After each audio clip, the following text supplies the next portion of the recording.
Where Labour's leader Sir Keir Starmer is in The Hague seeking a provisional security arrangement with the EU, which he says would allow a Labour government to smash the people smuggling gangs.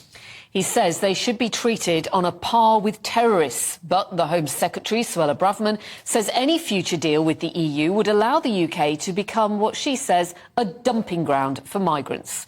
Let's speak to our Home and Security Editor, Mark White. Hi to you, Mark. Let's analyse this a little bit more. Is Keir Starmer trying to put a big dividing line now, then, between him and what the Tories want to do? That's exactly what he's trying to do. He wants to ensure that whatever and however effective it might be, the Labour policy is different to the Conservative policy. So it's clear that the route he wants to go through, as you know, if Labour get into power, is to try to encourage the National Crime Agency and other investigative agencies to go after the people smugglers, so on the law enforcement side of things. And he also wants to strengthen cooperation with the European Union with a view to trying to get some kind of a returns agreement. Yeah, which Downing Street in the last few moments has said that it was open to a returns deal with the EU, but would not accept a quota of migrants in exchange. I don't even know what that means, because there's no way that you would get a returns agreement with the European Union without accepting a quota of migrants in return. What is in it for the European Union? He says he wants to put all this on the same footing as terrorism, and he's gone to speak to this outfit called Europol. What is Europol? Because we normally are familiar with Interpol in terms of policing on the ground. I mean, is there this crack team to actually go after the migrant gangs? Not quite. Right. It's not a law enforcement agency in the sort of how you would normally understand it in terms of investigating and being able to sort of arrest people. It has no executive powers, no powers of arrest or investigation. So it's backroom bureaucrats. It is. It's intelligence sharing. It's about bringing greater levels of cooperation between law enforcement agencies right across Europe and beyond. And in that, it is effective. It helps share some very important information on ongoing investigations. So it is of use in that sense. Also, what appears to be significant from what Sir Keir Starmer's plan is that this Rwanda plan would be buried.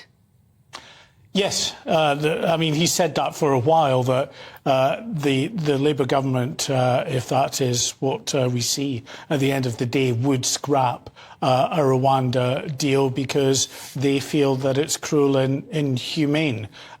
So you wouldn't get a Rwanda deal. And so it's only the Conservatives that are pushing ahead with a Rwanda deal, which is absolutely pivotal to the way in which the Conservatives see their policy of trying to deal with the small boat crisis. It's all about declaring those that come across the channel as illegal immigrants, denying the vast majority of them the right to claim asylum, and those that can't be returned to their home country because we don't have a returns agreement with them, that could be Iran or Afghanistan, Syria and alike, they would be sent to Rwanda. That is the plan, if they ever get it off the ground. Yeah, the Prime Minister has been speaking on this today. I mean, they are sticking to this line, stop the boats, whereas clearly Starmer is going, stop the gangs. How much different that approach would be on the ground? Well, I'm not sure that it would be massively different, because the National Crime Agency anyway is very significantly involved in the fight against people smuggling gangs on the other side of the channel. There have been 700 arrests in the last couple of years related to people smuggling operations. So, yeah, there might be a bit more money. There might be, a political onus on them to concentrate even more on that fight. They have got other priorities as well, such as dealing with international drug dealing. So there would need to be more in the way of resources for the National Crime Agency, and I think that would be coming from a Labour government. We have to say the Prime Minister has been responding to what Labour has said today. Rishi Sunak speaking in North Devon, this is what he said. Keir Starmer spent all of this year voting against our Stop the Boats bill, the toughest legislation that any government has passed to tackle illegal migration. I think he spent most of last year voting against a previous bill, which has since then led to almost 700 arrests related to organised immigration crime. So I don't think it's credible that he really wants to grip this problem, and his plans today seem to amount to saying that we might one day accept 100,000 EU migrants every year. That doesn't seem like a credible plan to me to stop the boats. Meanwhile, we are getting on and delivering. For the first time ever this year, the number of small boat arrivals is down by almost a fifth. The number of illegal migrants crossing from Albania is down by 90%.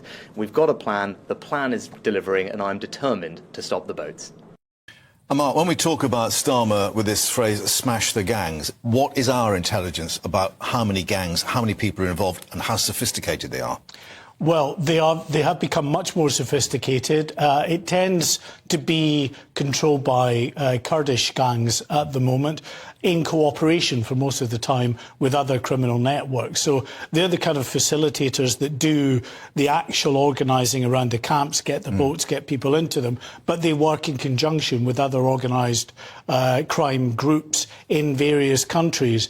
And yeah, they're very well established. And the problem is it's a bit like the fight against international drug running. You know, it's a massive, massive issue that countries all around the world have grappled with for generations now and have never really made any significant impact. And they have successes from time to time, big major drugs busts. But of course, you know, the drug dealers build that into their model anyway. They accept a certain number of losses. And of course, you take one big gang out, another goes in. And they're making more money from people smuggling than they are from drug smuggling. They are. It's a very, very lucrative business. So, quick calculation from you, Pip. If you get about 60 on a boat, as they're averaging at the moment, £3,000 per head is 180,000. There you go, yeah. 180,000. Wow. That's just one boat trip.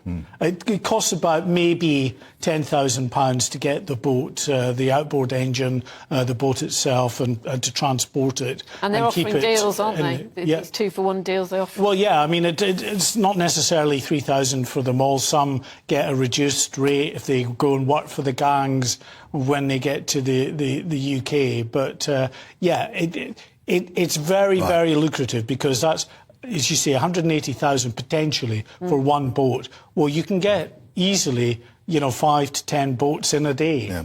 Mark, thank you for that. Let's just update you. So Keir Starmer describing the government's response to his plans to seek closer cooperation with the EU as nonsense.